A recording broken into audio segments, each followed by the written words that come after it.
So could mean that guys like Lawrence Okoli, and especially if it's your right eye, if Jake's getting hit in his right eye, that usually would mean that he's getting jabbed, because that jab in orthodox would come out from the left hand on the right eye side.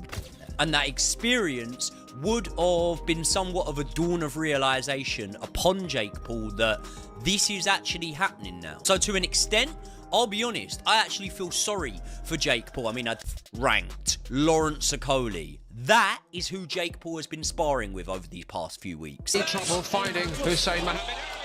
And a lot of you guys will know this because Jake Paul showed the bruises and marks on his face and said that it was Lawrence Okoli that had done that. And faces don't necessarily tell you how a spar went. Some guy can have blood all over him, he can have a busted up nose, but he still won the rounds in sparring. But I can only imagine that this week has been a very, very humbling experience for Jake Paul. In fact, the past few weeks will have been eye-opening for Jake Paul. A past few weeks where he has sparred the likes of Lawrence Okoli, of Jared Anderson, and of Frank Sanchez as well. And being that I have seen Jake Paul go life and death with Tommy Fury, you can guarantee you that Okoli, that Anderson, and that Frank Sanchez have basically manhandled Jake Paul in there. And that experience would have been somewhat of a dawn of realization upon Jake Paul that this is actually happening now. So to an extent, I'll be honest, I actually feel sorry for Jake Paul. I mean, I don't, because then I remember the 70-odd million that he's reported to be earning at the end of this fight. But you can't deny, right, that in a world where these almost fantasy fights and whatnot are making such a shitload of cash, that Jake Paul's probably being paid in line for this fight, actually. And the reason I say he's being paid in line is because I really don't think it takes a genius to work out where I'm going with my prediction for this fight. And that is obviously, no, in fact, drum roll, please.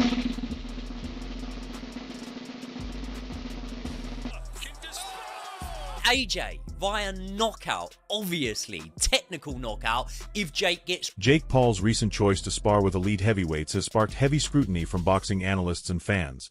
And while he has built a reputation for taking on high-profile opponents, his preparation for a fight against Anthony Joshua has exposed just how daunting the challenge truly is. Training footage shows Paul dealing with overwhelming power from heavyweight sparring partners, revealing weaknesses that were never visible in his past fights. And respected analyst Wade has pointed out that these sessions highlight a major vulnerability. Reports suggest Paul was even knocked out in practice, raising serious concerns about his ability to cope with the raw strength and punching power of seasoned heavyweights, and casting doubt on whether his confidence genuinely matches his readiness to face a former heavyweight champion like Joshua. Is which one of those two things is happening, and question is, how is it going down? Because what we know about Anthony Joshua is that he has a nasty lead hook, and he's going to have a reach advantage on Jake, just like Lawrence Okoli does in the gym, which is why Jake has brought him in. So that jab's going to be effective. That lead hand of AJ is going to be effective. How does Jake maneuver around that? And again, you can look at this a couple of ways. One, okay, you get hit with it in camp, so you don't get hit with it in the fight, which is why you bring these heavyweights in. It's why you bring Jared Anderson, Lawrence Okoli, Frank Sanchez in. Or two, there's a massive flaw in what Jake's doing, that he's continually getting hit with this, and the indication that he's getting hit by Okoli means he's going to get hit the same way with Anthony Joshua. I tend to believe a little bit of both, right? You do this so that it doesn't happen, but also how much can Jake really learn and to avoid something that's coming out with the jab or with the lead hook, or just again the distance control and the range of a guy like Okoli and a guy like... Footage of Jake Paul's sparring shows him repeatedly getting caught on the chin by heavyweights, leaving visible marks and clearly highlighting the physical toll of these sessions. The intensity of working with fighters like Lawrence Okoli is far beyond anything Paul has faced before, and observers note that the blend of size, power, and technical skill from these sparring partners is exposing clear limitations in his defense and overall resilience.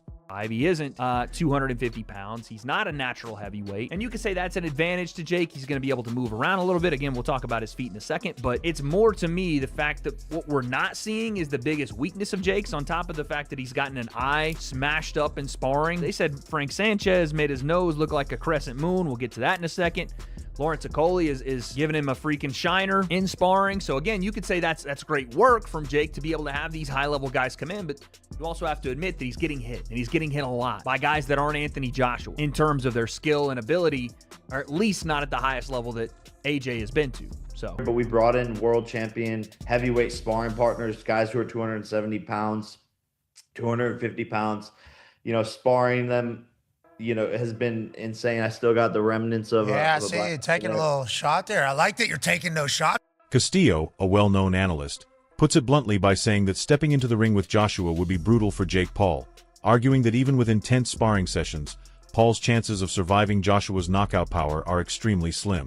He adds that if Paul were able to last even 3 rounds, it would already be seen as a major achievement, making the implication clear that while training with heavyweights offers valuable experience, it cannot truly prepare someone for the constant pressure, elite skill, and devastating power of a former world-class champion, highlighting the massive gap between influencer boxing, carefully selected matchups, and the harsh reality of a top-level heavyweight fight. I think, honestly speaking, if Jake can last 3 rounds, in a way he's kind of won a mental victory, because I'll be real, I think everybody's expecting AJ to come there and blast him out in 1 round. But I think a moral victory would be if Jake just lands 1 stun punch on him. That'd be good enough for him. But kudos to Jake Paul for even doing this, because honestly speaking, like, I'm not gonna lie to you, one of the greatest moments that I've witnessed in boxing history, and I know Jake Paul is obviously an influencer, and I'm a boxing fan. Like, I love boxing, so this is a bit weird to say that this is quite a huge moment. But just when he came out last year, and he came out of his brother, and he came out and looked like that, I got goosebumps, because in that moment I said to myself, how can anybody watch this and not feel like dreams can't come true? He must even surprise himself looking at that and think to himself, how on earth am I even here fighting Mike Tyson? And one more thing, even with speaking of that, I give him a lot of respect for not knocking out Mike Tyson, because he could have. And so I respect him for that. So against AJ, and for AJ as well, like, AJ gets a lot of flack, but at the same time, I think AJ's what? He's like about 35, 36, 37 right now. He doesn't really have anything else to prove right now, so why not cash out of a big fight? Simon Jordan, speaking alongside a TalkSport host, has highlighted Anthony Joshua's one-punch knockout power and how it significantly raises the danger level for Jake Paul, pushing the bout closer to being viewed not as an exhibition but as a genuinely risky fight. Analysts stress that Joshua's ability to finish an opponent with a single shot is not hypothetical but rooted in his history as a heavyweight champion with elite timing, technique, and power, and while Paul's rounds with heavyweight sparring partners are designed to prepare him for such high-risk exchanges. Even seasoned observers admit there is a clear difference between controlled training sessions and facing the full intensity of a professional heavyweight champion in real. And having Anthony Joshua in front of you, I really hope it doesn't go to that end, but it's a very, very dangerous fight. You actually just said that if the fight goes ahead, do you believe then that this fight won't go ahead? Because there's many people that do.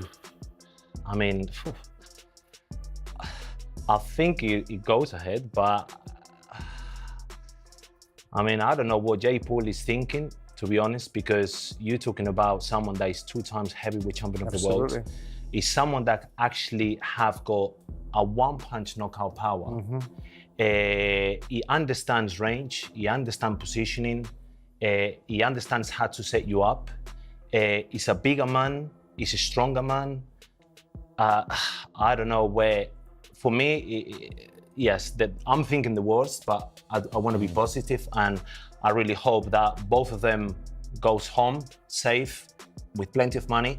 But looking statistically and the professionalism of the sport, I don't see the fight going past 2 rounds. Well, interestingly, when we're recording this show, it's been announced, and it'll come after, our show will come out afterwards, that Jake Paul was doing an announcement this afternoon at, I think, something on at 2 o'clock our time. So who knows what that's likely to be. Interestingly, I spoke to Eddie Hearn when the fight was first announced to try and get the take of what this really was, and his belief, Eddie's belief, and whether you subscribe to Eddie's views on this, is that he genuinely believes that Jake Paul doesn't know what he's walking into, doesn't seem to have a regard for what he's walking into, is slightly deluded about it, thinks that Anthony's a bit chinny, and thinks he has a chance in this fight. Now, I don't know about you boys, but unless you've lived under a stone, you know that Anthony Joshua can punch. The only debate about Anthony Joshua is not the physicality of Anthony Joshua, it's the psychology of him. There's going to be no psychological damage to Anthony Joshua when he walks in against Jake Paul. This has jeopardy written all over it, doesn't it? I think from Jake Paul's side, I think For Jake Paul, physically? I think that Jake Paul, though, is actually deluded enough to believe that if he gets inside, that he's got... Is he? He must be, Simon, otherwise the fight wouldn't be going ahead. Yeah. He truly believes that he... David Haye offers insight into Jake Paul's mindset, suggesting that the influencer may believe he can approach this fight using the same strategies that worked in his previous bouts. But Haye argues that backing Paul to win would require imagining highly unrealistic scenarios, such as a bizarre decision that ignores the clear skill gap. Analysts view Paul's choice to spar with heavyweights as both bold and cautionary, as the sessions might help him understand how to deal with power and build endurance. Yet they also sharply expose the gap between preparation and reality, because once Paul steps into the ring with Joshua, he will face challenges that no amount of sparring intensity can truly replicate. That was possible, but it is, and it's happening. And my initial thoughts were, Ante's just going to blast him out as soon as he hits him. He's going to just punch his head in and knock him out. That was my initial thoughts. See what I was sitting ringside when Anthony Joshua annihilated Francis Ngannou. Now Ngannou's not a boxer, but he is a fighter. He's a big lump. He knows what it takes to take punches. He was a lot more than that going into the fight with Anthony Joshua. He'd just beaten, on my opinion, and knocked down Tyson Fury, who was champion at the time. So I don't think that fight is a close representation of what Jake Paul brings to the table, because Anthony Joshua was going into that fight against someone who looked like they just beat Tyson Fury. So although on paper Ngannou didn't have any credentials in boxing, he had the physicality, the size, the strength, and all of that cage fighting background to somehow put together an amazing 10 rounds with Tyson Fury and lose a close fight. So Anthony Joshua went into the Ngannou fight on his best form. He went into there with that fear factor where he didn't want the performance Tyson Fury had. He wanted to really impress. So he obviously tuned right in for that fight, and the results were clear to see. Is Anthony Joshua going to go into this fight with Jake Paul with the same mindset after seeing him beat on points a 58-year-old Mike Tyson? My opinion is no. I think he feels zero fear in this fight. He's in a unique situation where he's going into a boxing ring with someone Boxing is not only about surviving single punches, but about responding intelligently under sustained pressure. And while each heavyweight sparring session is designed to build confidence, timing, and reflexes, the sheer power of a fighter like Anthony Joshua introduces a level of risk that goes far beyond anything Jake Paul. A lot of money to be there, and it's easy work. But what is in that for Lawrence Okoli, Frank Sanchez, Jared Anderson? Easy money. I don't know how much he'll be paying sparring partners. I assume to get those caliber of sparring partners in, it's got to be big money. Lawrence Okoli's got a fight coming up. If you're Joe Gallagher, are you go spar Jake Paul? Is that going to help you? No, absolutely not. Are you going to get a bit of profile from it, perhaps? People are going to hear your name. Yeah. Does that help? I remember going to spar with Kessler, and I got £500 or euros for the week. It was the hardest money I've ever earned in my life. But how much did you learn from? Yeah, me, bundles. Yeah. What's Okoli learn? I don't get it. No. I do get it, the money. But when you got a fight coming up, I'm thinking, really? Are you going to get anything out of that sparring that's going to help you in your fight? Maybe you are. Maybe I'm just completely diminishing Jake Paul's ability, but I'm struggling. I really am. Fair play to Jake Paul. I mean... And you're right, there's a bit of a conflict there, because Joshua used to manage him. Yeah, it was through 258, right? Yeah. But surely they're smashing him to pieces. Surely Jake's going, oh, what the fuck? This is fucking horrible. Every single one of those three fighters there could annihilate him in a round. Yeah, so are they not... Barry McGuigan stresses the seriousness of the situation, arguing that Jake Paul is moving far beyond the realm of entertainment or influencer boxing, and while confidence matters, it cannot make up for the physical and technical gaps he would face against Anthony Joshua. He points out that Joshua's knockout power is very real and that any underestimation could lead to immediate consequences, reflecting the broader consensus among experienced analysts that although Paul's rise is impressive within social media and celebrity boxing, stepping in with a genuine heavyweight champion represents an entirely different level of challenge. And you got Brian Norman Jr. all in the 154-pound category. So it's a tough division. So it wouldn't at all surprise me if he's unable to win a world title because the opposition is good. But maybe if he boiled down to 147 again, he would have a better chance. last thing I want to ask you about, Barry, is the big news regarding Anthony Joshua and Jake Paul. One of the biggest quotes, two of the quotes that stuck out to me was David Hayes said, that fight could be Jake Paul's last day on earth. And I think Gareth A. Davis has described it as a freak show. Some people are saying, AJ's grabbing the bag. There's nothing wrong with that, because anybody else, if they got offered that kind of money, they would do it. So, and some people are suggesting he might damage his legacy. Where do you sit with the decision of him taking that fight? And it's a professional 8-round fight as well. Yes, it's a highly dangerous fight for Jake Paul. I don't know what he's doing, unless they have done some sort of caveat or some sort of agreement that he says he's going to go easy on him, or he's not going to go flat out. But I've been tossing this up and down in my mind and trying to figure how, and under God, when he had agreed to fight someone like Tank Davis, who is several divisions below him, that's more like what Jake Paul does, and then he goes from there to fighting Anthony Joshua. I mean, just look at what happened to Francis Ngannou, who's a big, athletic, tough guy, and had gone 12 rounds with Tyson Fury and given him a real ding-dong, and then he gets absolutely obliterated in a round and a half against Joshua.